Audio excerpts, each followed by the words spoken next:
In Turkey, Malatya. Malatya. Malatya is famous with Gidelim Malatya. sucuk. Alayım bir tane alayım. Bu yeter. Pastırma. Pastırma. Это sucuk. Sucuk tamam. Это. Sucuk. Ama. Это pastırma. Pastırma. Tuduk. Tudu. Tudu. Armenian instruments. Ermeni çalgısı arkadaşlar. Jingalohat. Jingalohats. Ayo. What is inside? Jingalohats. Mehata. 500 dirham bir tanesi. Ermenistan Sovyeti'nde ruble kullanılıyordu. Üzerinde Lenin var paraların. Bu 200 ruble, 100 ruble. Amca tattırıyor. Şöyle bir kuru kayısı tadalım. Kuru şeftali, özür dilerim, kuru şeftali. Dedim ki küçük bardak nar suyu ne kadar? 2500 dirham dedi. Yani 250 TL arkadaşlar. Türkiye. Türkiye. Armenia good. Armenia. Beautiful, beautiful country Armenia. Yes.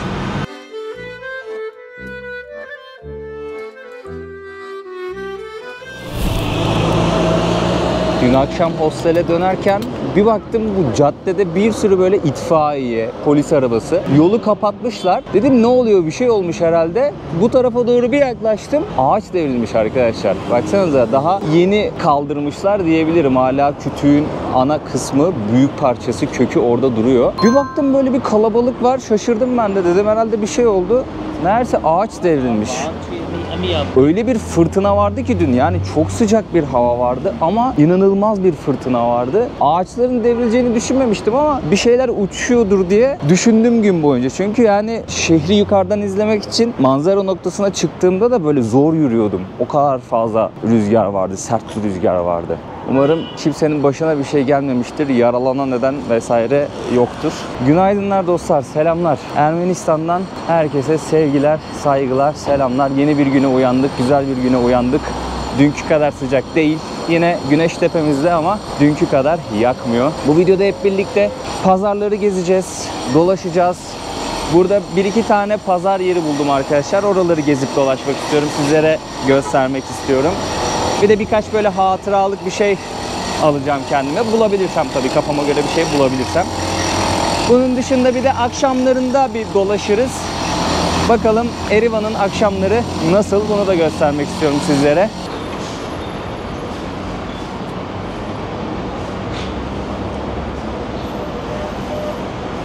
Pazar yerine ulaştık arkadaşlar. Burası Vernissaj Market olarak geçiyor. Şehrin merkezinde. Bir sürü hediyelik eşya bulabileceğiniz, farklı şeyler bulabileceğiniz bir pazar. Burada mesela satranç takımları var. Şöyle göstereyim. Tahtalar güzel desenlerle işlenmiş. Bu şapkalar çok güzel ya. Bir tane almıştım. Kırım da almıştım kendime. Hatıra olarak evde saklıyorum. Böyle ufak kilimlerin üzerine desen dokunmuşlar. Böyle ufak bardak altlığı gibi kilimler. Tabii ki farklı boyutta olanları da var. Bazılarının üzerinde fiyat da yazıyor bu arada. Bir Türk lirası 9,5 Ermenistan dramına eşit. 10 olarak hesaplayalım biz. Yani 10'a bölün TL fiyatını bulacaksınız. Mesela bu 20.000 dram. 10'a böl 2.000 TL yapıyor şu. Burada tesbihler var. 150 TL'ye tesbihler var.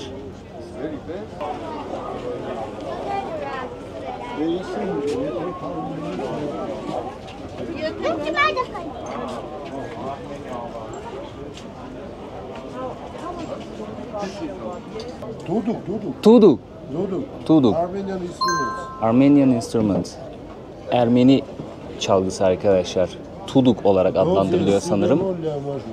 Farklı boyutları var. Abi isimlerini söyledi büyük ihtimalle ama telaffuz etmek birazcık güç. Burada küçük boyutlu davullar var. Burada da yine o flütlerden var. Tuduk diyorlar sanırım. Birazcık farklı, şu ucu biraz farklı. Niye böyle bilmiyorum. Burada Ermenistan'ın çeşitli bölgelerindeki kiliselerin minik heykelciklerini yapmışlar. Burada da Ararat var, Ağrı Dağı. Büyük Ağrı, Küçük Ağrı. Benim böyle ufak heykelcik koleksiyonum var. Bir tane almak istiyorum. Aslında şu çok hoşuma gitti ama bu biraz büyük gibi. Gayet güzel yapmışlar. Ülkenin milli meyvesi diyebilirim sanırım nar için. Birçok yerde nar suyu satıyorlar, nar satıyorlar, nar görüyoruz, nar figürü görüyoruz. Burada da şöyle göstereyim. Magnet şeklinde ya da böyle ufak heykelcik şeklinde nar yapmışlar. Bir de ülkenin üzüm bağları meşhur arkadaşlar. Ermenistan üzüm bağlarıyla meşhur bir ülke ve tabii ki de şarabıyla meşhur bir ülke. Burada şarap şişesini koyabileceğiniz bir şey yapmışlar. Bakın burada da nardan mumluk gibi bir şey yapmışlar aslında, öyle söyleyeyim. Ama genel olarak fiyat göremiyorum, yani fiyat yazmamışlar. İnternette şöyle bir bilgi vardı. Mutlaka pazarlık yapın diye. Burada pazarlık kültürü var. Mutlaka pazarlık yapın. İlk söylenen fiyatı kabul etmeyin diye. Bakın burada da bardak yapmışlar, böyle kupa yapmışlar, altlık yapmışlar. Yine nar göz önüne çıkıyor. Ufak cezve var mesela, şöyle göstereyim. Tek içimlik kahve yapıyorsunuz bununla. 4000 dirham, yani 400 TL. Ermeni halkının sanatla olan bağını bilenleriniz vardır. Eski Osmanlı döneminde de önemli sanatkarlar, zanaatkarlar çıkarmış bir topluluk. Sanatla olan bağları, müzikle olan bağları hepimizce biliniyordur diye düşünüyorum arkadaşlar. Bak şunlar çok güzelmiş ha.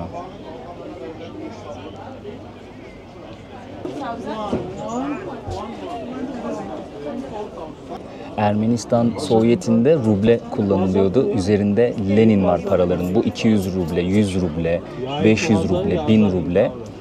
Burada Ermenistan Sovyeti'nde kullanılan rubleler var. Abiye sordum, tanesini 500 dirhama, yani 50 Türk lirasına satıyormuş.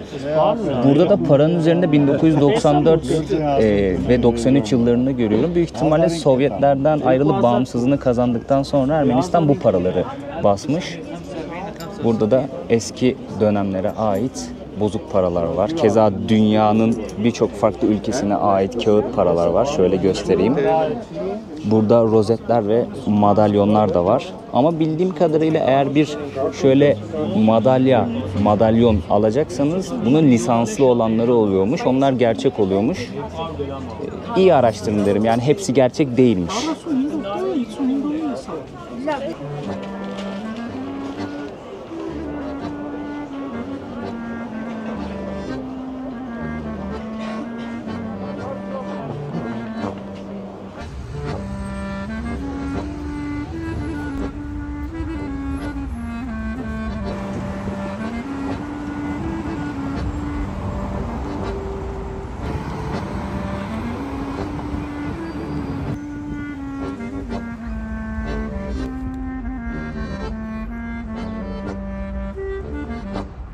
Jingalov Hut. Jingalov Huts. Ayo. What is inside?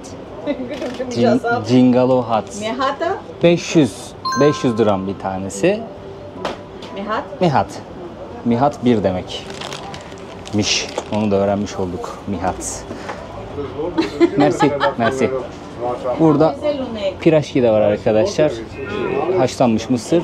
Bir de arkada böyle hamur işleri var. Burada da gözleme var. Bir tane kendime gözleme aldım. Bir de içecek alayım şimdi. Nereden? Karşıda market var. Oradan bir de içecek alayım. Burada restoran da var ama baktım abla gözleme satıyor. Gözleme yiyelim ya. Daha sonrasında da içeri gireceğiz. Armenian Market olarak geçiyor burası. Yerevan'daki ziyaret edilen pazar yerlerinden bir tanesiymiş. Yerel bir pazar, lokal bir pazar. Gelip göreyim istedim. Marketten kendime bir limonlu soda aldım arkadaşlar. Buranın kendi markası. Bakalım tadına nasılmış. Ermenice çok zor bir dil ya. Bakın biraz önce aldım gözlemeyi ama ne dediklerini unuttum. Bir tek aklımda teşekkür ederim var. Ermenice'de teşekkür ederim şunor hakolüsyon olarak telaffuz ediliyormuş. Şu an doğru mu telaffuz ediliyor bilmiyorum ama hosteldeki arkadaşa sorduğumda tek de böyle doğru söyledim. Çocuk da şaşırdı. Ya da mersi diyorlar. Mersi daha çok akılda kalıcı. Hadi buyurun.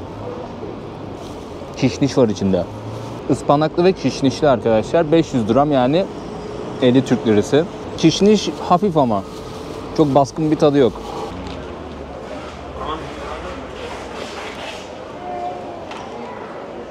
Burası biraz daha serin. Kapalı bir pazar olduğu için gezmesi rahat olur. Ne güzel paketlemişler öyle ya. Kurutulmuş kayısılar var. Çeşitli meyveler var. İncir görüyorum sanırım. Çeşit çeşit kurutulmuş meyveler böyle paketlemişler. Çok hoş gözüküyor ya. Burada da ayrı ayrı satıyorlar. Kuru kayısılar, kuru incirler. Burada böyle kuru yemiş tarzı, tatlımsı şeyler satıyorlar. Bakın burada sucuklar var. Hemen karşıda bal görüyoruz. Kavanozlanmış ballar var. Nar ekşileri var. Hatta burada Türkçe de yazıyor. Şöyle göstereyim. Nar ekşili sos yazıyor. Abimiz burada tadına bakabilirsin dedi de şöyle tezgahını göstereyim. Each. Dry fruits. All grew up in Armenia. Armen. All grew up in Armenia. Hepsi Ermenistan'da yetiştiriliyormuş arkadaşlar. Armenia. Onu Vietnam, sordum. Vietnam. Bunu Vietnam. Armen, Vietnam. Ha bunlar Vietnam'dan gelmiş. Vietnam. Bunlar Armen. Ermenistan'da yetiştirilen ürünler arkadaşlar. Turre. Aklıda. Türkiye. Türkiye. Türkiye anladı. Amca anladı. What is your name? Name? Kamu. Kamo. Burak. Burak. Memnun oldum. Nice to meet you amca. İç yaptık. 1000 Ermeni dramı yani 100 TL arkadaşlar bu ufakları. Bak burada kurutulmuş sucuklar var aslında. Şunlardan bir hediye paketi yapılır ya. Döst. Amca tattırıyor. Şöyle bir kuru kayısı tadalım. İç. Kuru şeftali, özür dilerim, kuru şeftali. Abrikus. Abrikus. Armenya. Armenia. Grow up in Armenia. Burada yetişiyormuş arkadaşlar bunların hepsi. Onu da amca söylüyor bu.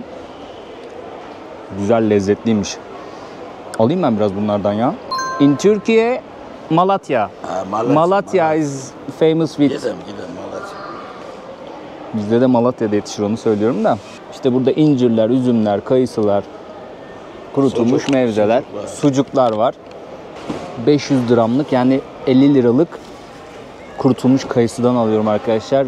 Gerçekten çok lezzetli. Gerçekten çok lezzetli.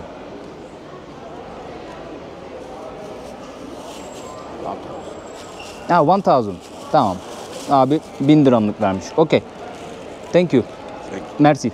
250 gramlık kurutulmuş kayısı aldım arkadaşlar. Kilosu 4000 gram yani 400 TL. Ben 100 liralık aldım. Gayet lezzetliydi bu arada. Gayet lezzetliydi. Burada kahve çekirdekleri var arkadaşlar. 450 TL, 470 TL. En pahalısı 850 TL. Gördüğünüz üzere çeşit çeşit kahve çekirdeği var. Ablamız burada hemen çekiyor. Toz haline getiriyor. Pişirmeye hazır hale getiriyor. Hemen sağ tarafta pastırma, sucuk vesaire bir şeyler görüyorum. Pastırma, sucuk. Это sucuk. Sucuk. Alayım bir tane abla. Bu yeter. Pastırma. Pastırma. Это sucuk. Sucuk tamam. Это. Sucuk. Tamam. Это pastırma. Pastırma. Şöyle kurutulmuş bir şekilde sucuklar ve pastırmalar var arkadaşlar. İstanbul'u. İzmir. İzmir. Burada. Good. Şu tadına bakalım. Lezzetliymiş harbiden ha. Mesela pastırma. O pastırma. Pastırma Güzel. It's good. Very good. mesela. Güzelmiş ha sucuk. Mesela. Bu yeter abla. Bu yeter. Thank you, merci. Bayağı iyiymiş ha tadı. Sol tarafta etler var ama kilosu yazmıyor. Bir tarafta sucuklar, pastırmalar, diğer tarafta et. Kuru yemişçileri geçince bu kısma gelmiş bulunduk. Hemen bir şeyler ikram ediyorlar, gelene tattırıyorlar. Burada nar suyu. Thank you, merci. Merci. Maybe later abi. Nar suyu satıyor da abi. Gel iç diyor hani buranın çünkü milli meyvesi desem yanılmam herhalde. Her yerde nar figürü var. Nar suyu da içeriz birazdan. Bazı tezgahlarda da meyveler var arkadaşlar. Armuttur, kayısıdır, şeftalidir, kirazdır, elmadır, karpuzdur. O avokado da var burada. Burada turşular var. Fiyatları yazmıyor ama. Hiçbir yerde fiyat etiketi görmedim.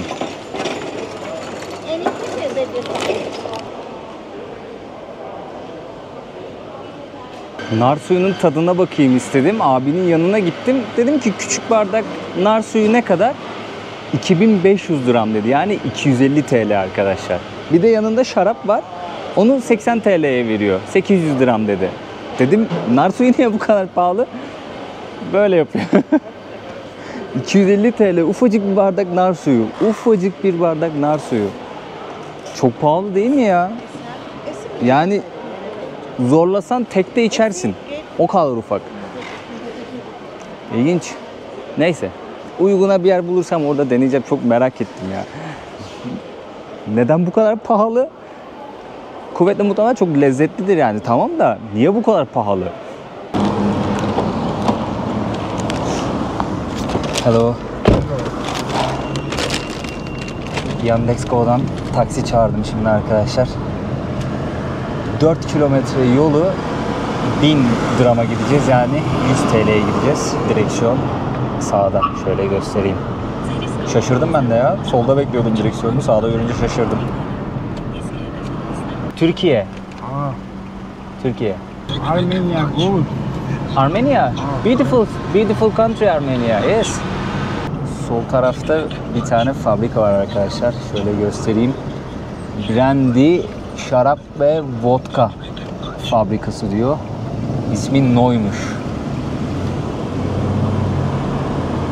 Karşıda da Ararat yazıyor ama o da bir fabrika mı yoksa konyak?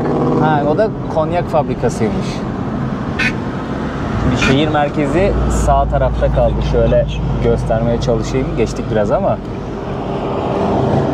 biz birazcık şehir merkezinden dışarıya doğru gidiyoruz.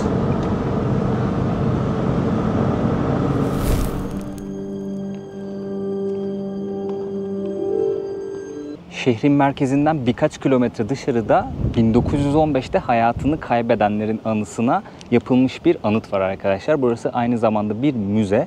Hemen arkamda anıtın ilk kısmı var.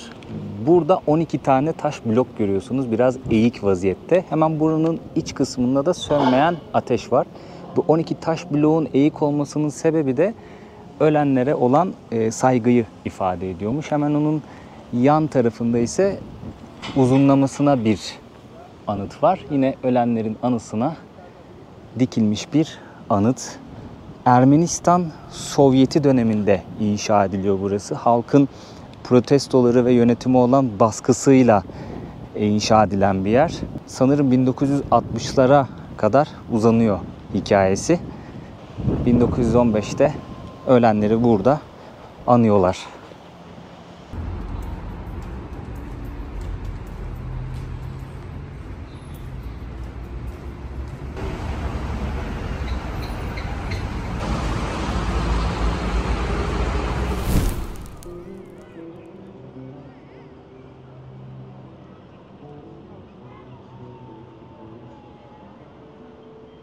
Havayı kararttık arkadaşlar.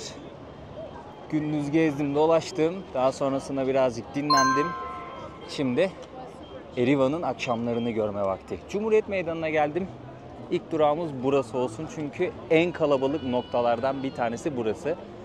Sanat galerisinin hemen önünde kalabalık toplanıyor. Bazen burada gösteri oluyor. Böyle ışıklı gösteri oluyor havuzda. Bir müzik çalıyor. Ritme göre havuzun suları hareket ediyor. Işık vesaire bir şeyler koyuyorlar. Güzel bir gösteri yapıyorlar.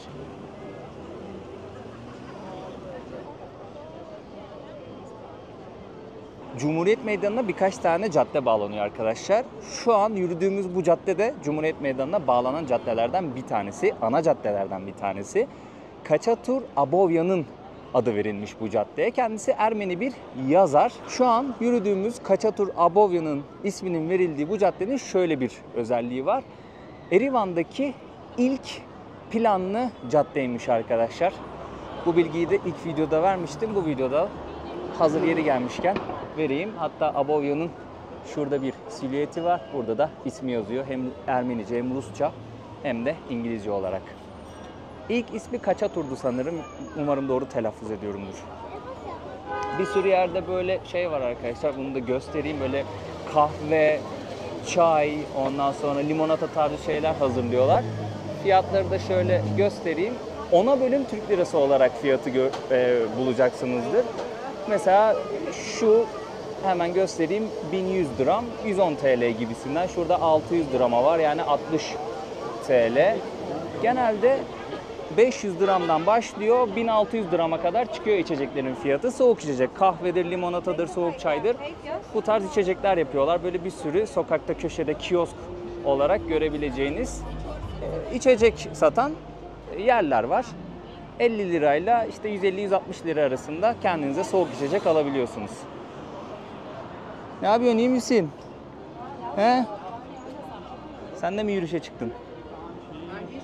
Bak bak bak bak bak nasıl gerildi onu görünce.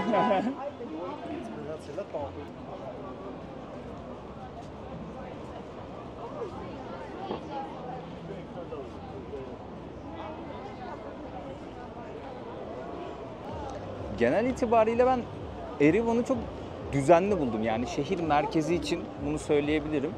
Düzenli ve düzgün buldum. Tatlı bir şehir. Gerçekten tatlı bir şehir. Yani böyle gelip 1-2 gün kafa dinlersin. Güzel restoranlar var. Gidip bir şeyler yersin. Çünkü bizim mutfaklar da oldukça benzer. Çok bir fark yok. Biraz tabii ki de tat farkı var. Oldukça büyük bir şehir de diyemem yani. Tatlı ufak bir şehir Erivan. Erivan'ın birçok yerinde böyle sebiller var arkadaşlar. Ücretsiz bir şekilde su sağlıyorlar size. Bu su dağdan mı geliyor, nereden geliyor bir fikrim yok ama o kadar serin ve güzel bir su ki. Ben mesela şişe taşıyorum yanımda, sürekli içiyorum ve o şişeyi dolduruyorum. Öyle suya çok fazla para vermedim, sadece işte şişe yenileceğim zaman. Çünkü biliyorsunuz belli bir şeyden sonra koku yapıyor, değiştirmek gerekiyor şişeyi sağlık açısından. O zaman sadece suya para veriyorum. Onun dışında hep o sebillerden, ücretsiz sulardan tüketiyorum, içiyorum. Her 40-50 metrede farklı bir yörenin müziğini dinliyorsunuz arkadaşlar.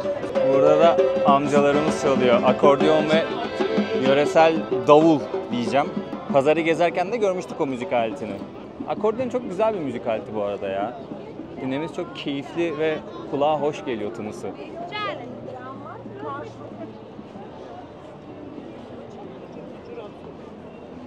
Karşıdaki bina opera binası bu arada arkadaşlar. Hemen önündeki meydan da Bağımsızlık Meydanı sanırım. Yanlış hatırlamıyorumdur umarım ismini. Bağımsızlık Meydanı olarak geçiyor. 2 kişinin anıtı var opera binasının önünde. Kendileri kim bilmiyorum ama hem sol tarafta hem de sağ tarafta 2 tane anıt var. Ve Ermeni ana da hemen karşıda ışıl ışıl bize bakıyor.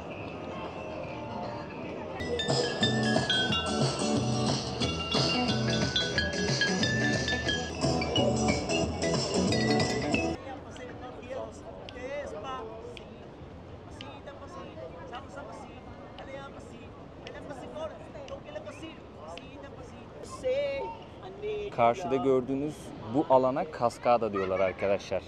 Kaskada İspanyolca bir kelime, şelale demek. Hikayesini bir önceki videoda anlatmıştım. Akşamları burası da kalabalık oluyor. Genelde gün batımına doğru insanlar buraya geliyor. İşte tepeye kadar çıkıyorlar, oradan gün batımını izliyorlar. Bir önceki videoyu izleyenler hatırlayacaktır nasıl bir manzaraya sahip olduğunu yukarısının. Sağlı sollu insanlar banklara oturmuşlar, vakit geçiriyorlar. Bu parkta bir sürü sanat eseri var. Onları da inceleyebilirsiniz. Bir önceki video aklıma gelmemişti de şimdi aklıma geldi. Kolombiyalı bir sanatçı var arkadaşlar, Botero isminde. Birazdan bir eserini göstereceğim. Toplumun algısını eleştiriyor. Nasıl bir eleştiri bu? Güzellik algısını eleştiriyor daha doğrusu. Böyle söylersem daha doğru olur. Şöyle kendimi atacağım yaya geçidine. Yaya geçidinde duruyorlar. Toplumun estetik ve güzellik algısını eleştiriyor. Peki bunu nasıl yapıyor? Birazcık böyle tombik, şişman eserler heykelleştiriyor. Mesela insan, hayvan hiç fark etmez. Bunu şişman bir şekilde heykelleştiriyor diyeyim. Ve bu şekilde toplumun güzellik algısına bir eleştiri getirmiş oluyor. Kendisi Kolombiyalı, bildiğim kadarıyla Medellinli. İsmi Botero. Bu akımın ismi de Boterismo muydu? Öyle bir şeydi galiba. Kolombiya'da gezerken bolca kendisinin eserlerini görebilirsiniz bu arada. Sağ tarafta bir kedi var. Yine o akımın bir eseri.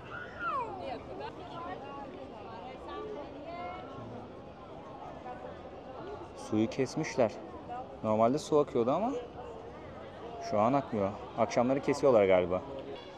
572 merdiven var arkadaşlar en yukarıya kadar. Burayı yapmaya başlıyorlar. Sonrasında deprem oluyor. Kaynak sıkıntısı yaşıyorlar, maddi kaynak sıkıntısı. Bir tane abimiz, Ermeni bir koleksiyoner, zengin bir abimiz diyor ki alın benden size 50 milyon dolar burayı bitirin. Kaç sene önceydi ya? Yakın bir zamanda buranın inşaatını tamamlıyorlar. Yani bitiriyorlar ve halka açıyorlar. Şehrin manzarası yukarıdan bu şekilde görünüyor arkadaşlar. Erivan şehri ayaklarımızın altında. Hemen karşı tarafta da Ağrı Dağı var ama şu an karanlık olduğu için göremiyoruz. Manzaramız bu şekilde. İnsanlar genellikle merdivene oturuyorlar. Burada vakit geçiriyorlar, manzarayı izliyorlar. Şunun arka tarafında bir inşaat var. Daha sonrasında biraz daha yürüyorsunuz. Burada Ekim Devrimi'nin 50. yılını temsil eden bir anıt var. Oradan şehri daha da yukarıdan görebiliyorsunuz. Ama oraya çıkınca o inşaat alanını da görüyorsunuz. O yüzden buradan manzarayı izlemek daha güzel. Otobüslerde bir şey fark ettim. Bak şimdi büyük ihtimalle göreceğiz. Sinyal vermediği için bu abimiz, o yüzden göremedik. Sinyal verdikleri zaman sağa mı sola mı sinyal verdiği otobüsün arkasında yazıyor. Bunun dışında fren yaptığı zaman brake yazıyor, yani fren yazıyor. Buna dikkat ettim ha, bugün dikkat ettim buna.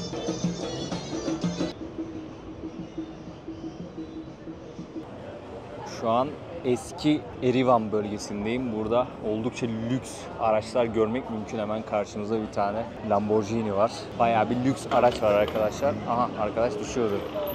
Ve gençlerin piyasa yaptığı bir bölge burası. Genelde böyle sokak arasında hız yaparak ilerliyorlar. Aniden böyle arabanın gaz verip hızla şimşek gibi geçtiğini duyabiliyorsunuz. Yani şehrin eski bölgesi, daha böyle kalburüstü, restoranların, işte otellerin, lüks mekanların olduğu bir bölge burası. Burada oturup bir şeyler yiyip içebilirsiniz ama bir tık daha böyle fiyatlar yüksek olacaktır ama güzel restoranlar, kafeler var. Sadece işte iyi bir yer bulmanız gerekiyor lezzetli bir şey yiyebilmek için. Aşağı yukarı Türkiye'deki gibi sanırım fiyatlar. Tabii biraz daha böyle arka mahallelere gittiğiniz zaman daha uyguna bir şeyler yiyip içebilirsiniz. Her yerde olduğu gibi. Ve şöyle bir şey var, şunu da söyleyeyim hazır aklıma gelmişken. Ben mesela tek başıma seyahat ettiğim için şu an bir restorana gittiğimde tek geldiğimi söylüyorum. Genellikle tek kişi ağırlamıyorlar. Yani çok restorandan böyle geri çevrildiğim oldu. Ya akşamları özellikle, gündüz değil de akşamları. Ya bir kişi kabul edemiyoruz gibi geri çevrildiğim çok oldu. Birkaç tane böyle güzel restoran bulmuştum. Orada bir şeyler yemek istemiştim ama yani yer yok, bakın kalabalık, tek kişi kabul edemiyoruz gibisinden şeyler söylemişlerdi. Bunu da ekleyeyim arkadaşlar. Tabi bu şans meselesi. Bir tane restorana geldim şimdi. Burada lahmacun, dürüm, kebap vesaire bir şeyler yapıyorlar. Ben de kendime tavuk kebap söyledim. Şöyle dürüm şeklinde. Çok büyük sayılmaz. Bunun fiyatı 120 TL. Bakalım kebabı nasıl yapıyorlar. Tadından emin olmak için 2 kere ısırdım. Pek beğendiğimi söyleyemeyeceğim. Ben arka mahallelerde yapılan böyle salaş ortamda yapılan kebap tarzı, dürüm tarzı şeyleri çok daha seviyorum. Burası bir tık böyle elit kebapçısı gibi. Pek beğendiğimi söyleyemeyeceğim arkadaşlar. Afiyet olsun. Günü kahveyle bitiriyoruz arkadaşlar. Kendime bir kahve aldım yemek sonrası. 50 TL 500 gram küçük beyaz çikolatalı moka. Bir önceki videoda göstermiştim, böyle sokaklarda kiosk şeklinde, yani ufak büfe şeklinde kahveciler oluyor. Orada alıyorsunuz kendinize soğuk kahvedir, soğuk çaydır, sıkma meyve suyudur vesaire. Ben de kendime kahve aldım ve günü bitiriyorum şimdi. Umarım keyifli bir video olmuştur, güzel bir video olmuştur. Gündüz marketleri gezdik. Akşam da Erivan'ın hava karardıktan sonraki halini hep birlikte gördük. Bir sonraki videoda görüşmek üzere diyeyim. O zamana kadar kendinize çok iyi bakın. Güzel bir gün ya da akşam diliyorum artık bu videoyu ne zaman izlediyseniz.